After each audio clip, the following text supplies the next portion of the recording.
여러분 안녕하세요. 또 오랜만에 뵙는 것 같습니다. 매번 이 자리에 설 때마다 참 감사한 마음이에요. 마이크가 너무 크지는 않죠? 너무 큰 것 같은데요? 네, 지금 목소리 크신 신부님이 계시다가 또 목소리가 작은 제가 오셔서 음향을 담당하시는 분이 바쁘게 움직이고 계십니다.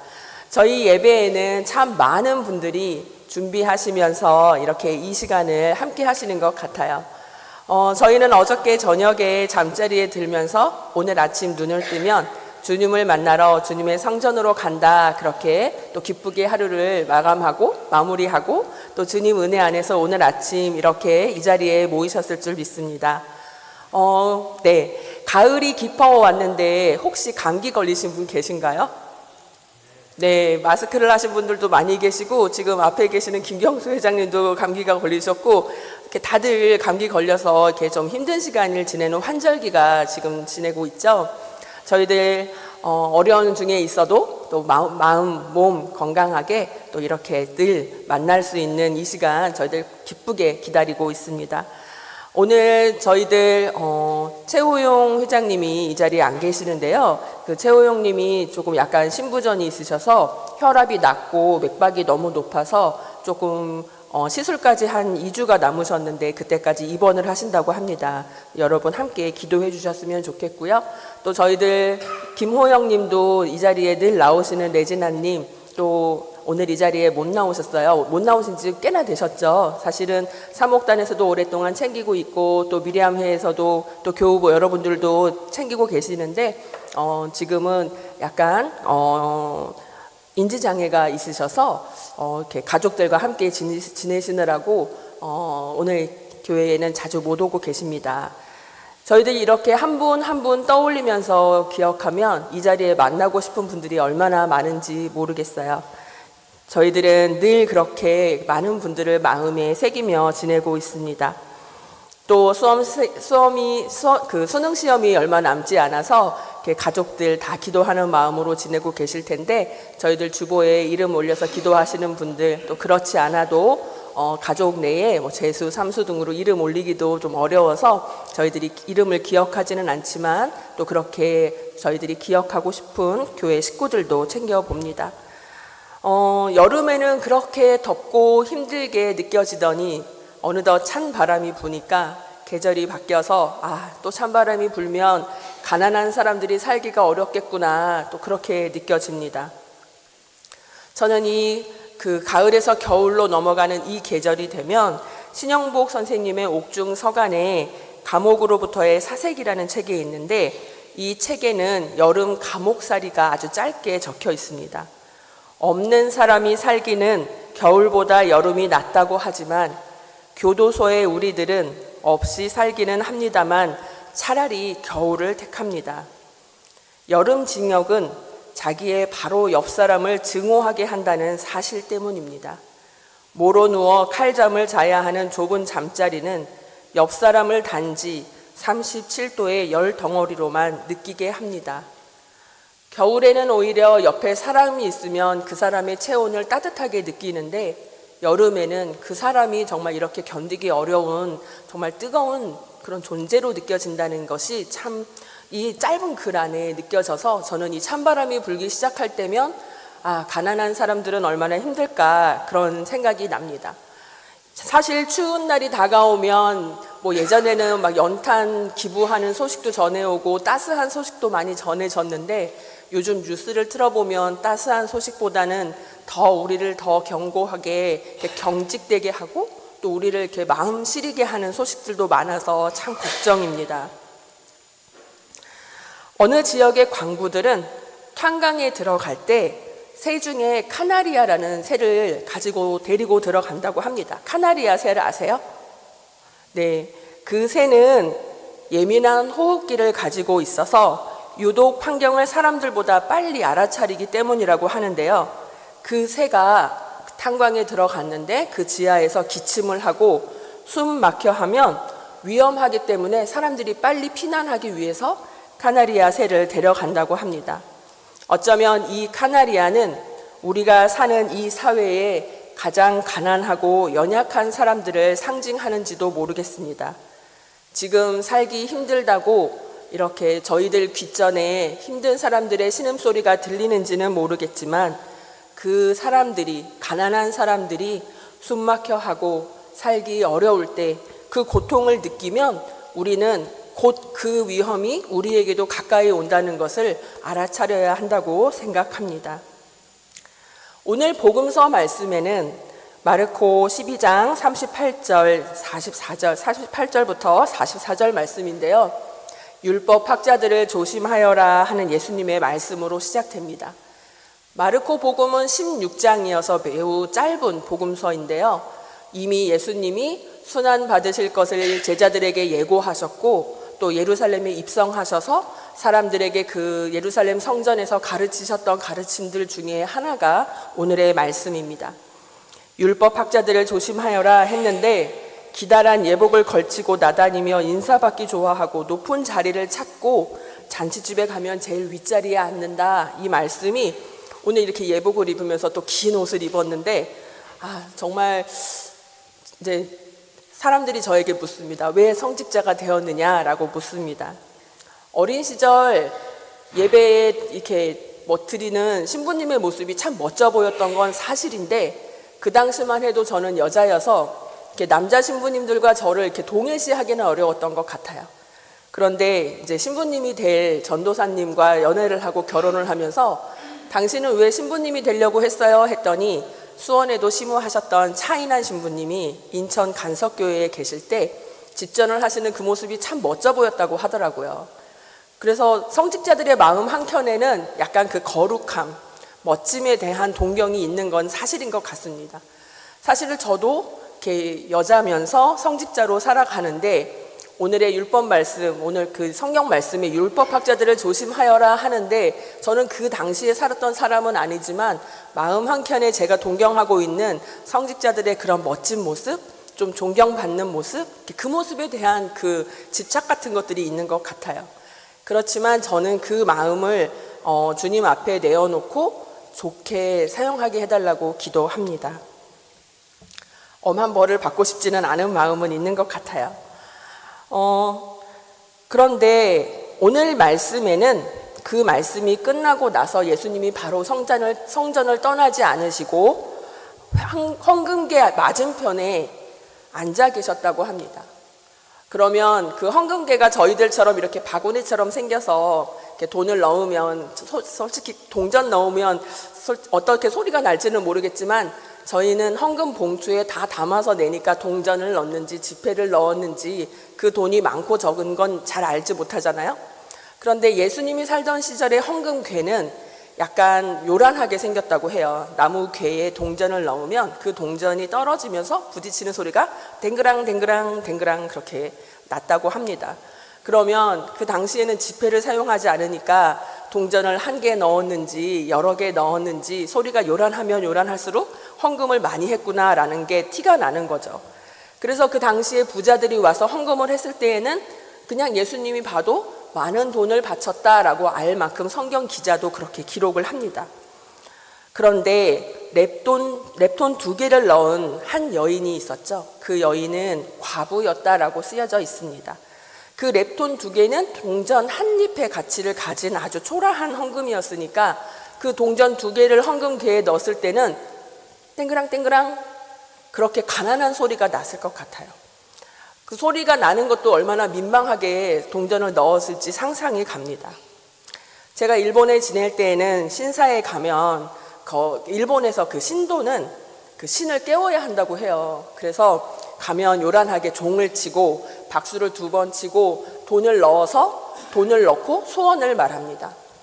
잠자는 신을 깨우기 위해서 종을 치고 박수를 치고 동전을 넣는 것, 이것과 부자들이 헌금괴에 돈을 넣는 것이 왜 제 안에는 같은 걸로 보이는지 그냥 제 개인적인 견해이지만 그렇게 우리가 무언가 소원을 빌 때, 우리가 바라는 것을 원할 때 하나님 앞에 많은 것을 바쳐야 한다라고 어느 한순간에 저희들 안에 새겨져 있는 것인지 모르겠습니다.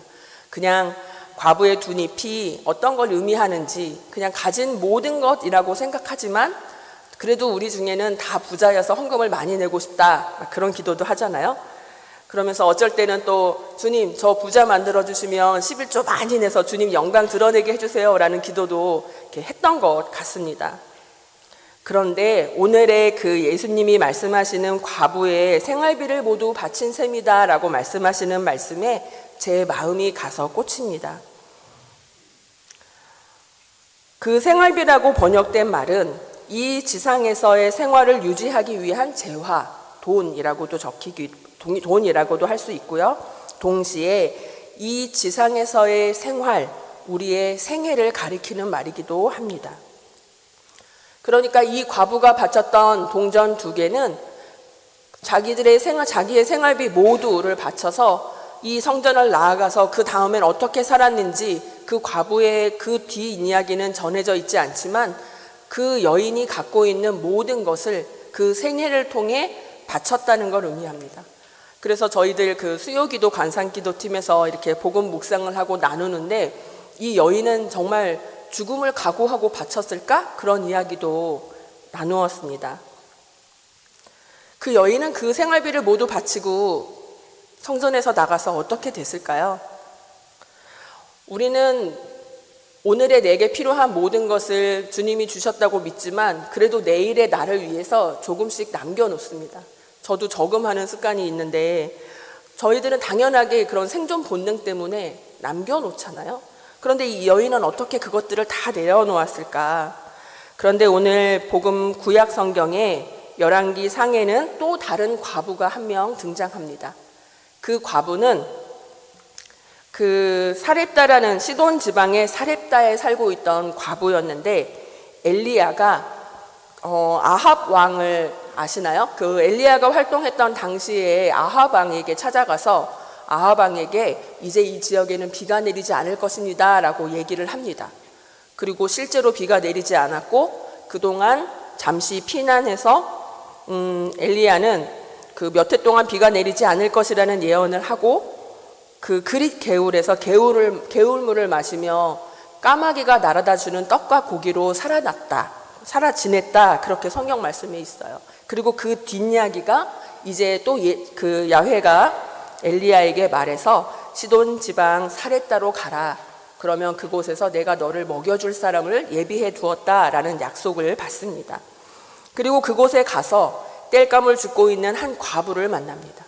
그래서 그 과부에게 땔감을 줍고 있으니 그 땔감으로 빵을 구워서 나에게 구운 빵을 가져다 주십시오 라고 말하니까 그 여인이 저에게는 밀가루 한 줌과 기름 몇 방울이 있을 뿐입니다 라고 얘기를 하죠. 그랬더니 그럼 그 땔감을 주어서 한 줌의 밀가루와 기름 몇 방울로 빵을 구워서 이제 아들과 마지막 빵을 먹고 나면 저는 죽을 일만 기다리고 있습니다 라고 그렇게 걱정거리를 얘기하죠. 그 과부뿐만 아니라 주변에 있는 많은 사람들이 그 가뭄으로 먹을 것이 없었을 것 같아요. 그런데 엘리야는 걱정하지 말고 빵을 구워서 먼저 나에게 가져다 주십시오. 그러면 그 빵을 먹고 더 우리에게는 계속 살 길이 생길 것입니다. 그렇게 말을 합니다. 근데 이 여인은 그 말을 듣고 그렇게 밑도 끝도 없는 이야기에 그대로 행동을 했다라고 하죠. 어느 날 누가 저희에게 와서 밀가루 한 줌과 기름 몇 방울이 있어서 정말 이걸 먹으면 내일이 어떻게 될지 모르는데 그걸 나누어 달라고 하면 제가 나누어 줄 용기가 있는지 되묻게 되더라고요.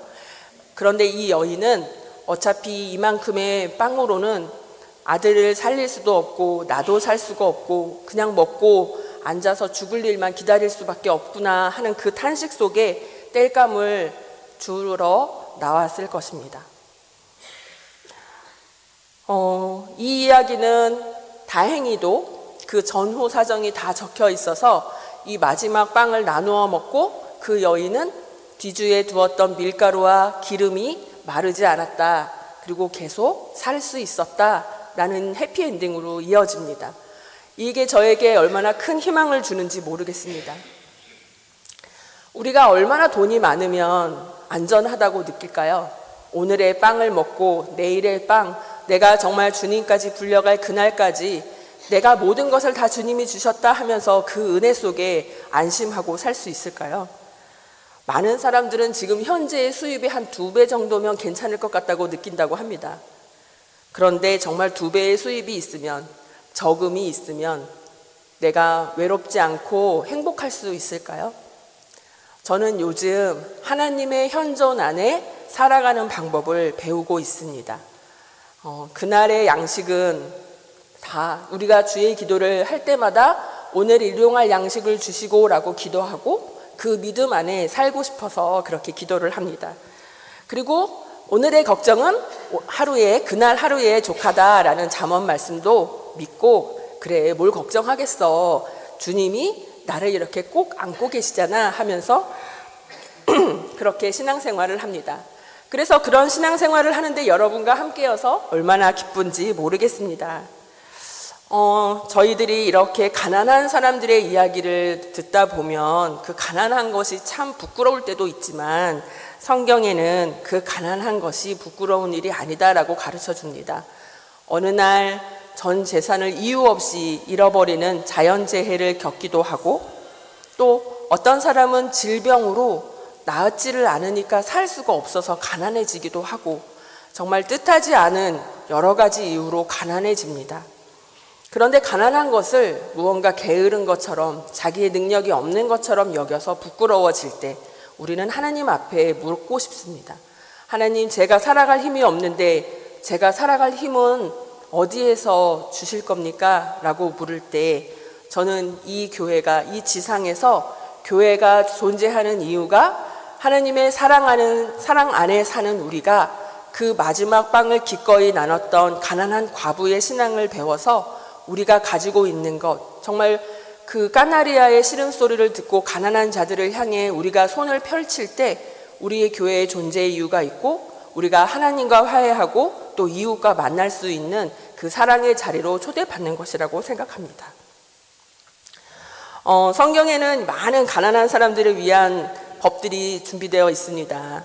추수할 때 다 추수하지 말고 남겨두어라. 그러면 가난한 사람들이 와서 그 미라를 줍고 그 사람들은 그렇게 살아갈 것이다. 그리고 농사를 질 때 7년에 한 번 땅을 쉬게 해라. 너희들 중에 일주일 수고하고 하루를 쉬는 것처럼 땅도 7년에 한 번은 쉬어야 하고, 너희들과 함께 사는 노예들도 7일에 한 번은 쉬어야 하고, 가축도 그렇게 쉬게 해라. 그리고 7년에 한 번씩 가난한 자들의 부채를 다 탕감해 주어라. 그것이 하나님의 법입니다. 우리 마음에 그 법이 기쁘게 들린다면 우리는 하나님의 사랑 가운데 있는 것이고, 그 법이 불편하다면 우리는 하나님의 자리에서 멀리 떨어져 있는 거라고 알게 됩니다. 저는 이 성경 말씀이 다가오는 우리의 마음의 자리가 까나리아의 새소리가 아닌가 그렇게 떠올려 봅니다. 여러분, 우리가 이렇게 주님 안에서 복받고 은혜 가운데 살아갈 때, 또 저희들 마음이 시리고 추울 때 누가 우리 곁에 있는지 주위를 돌아보고, 또 우리가 가진 것이 있다면 함께 나누면서 살아갔으면 좋겠습니다.